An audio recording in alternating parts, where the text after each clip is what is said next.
How to use n8n with Google Drive.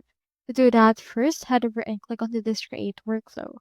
You can see right here your editor and here is mine right there. So let's head over and add right here the first step. And from in there, you can just choose right here how you want it triggered.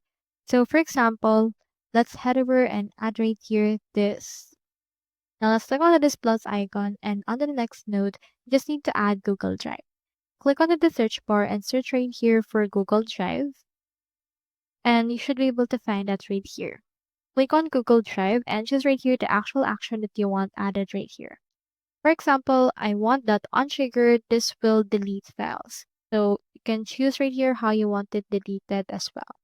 For example, let's choose in here delete file. This will be added. Select the credential that you want to connect, which is your Google account. Choose in here the source, which is file, and also choose right here the operation. You can choose from the list and also add some options like delete it permanently if you would want.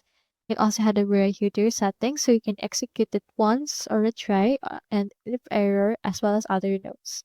Head back right here to your canvas and you should be able to see that it's now been added. So that's all there is today and I hope this video helped you out.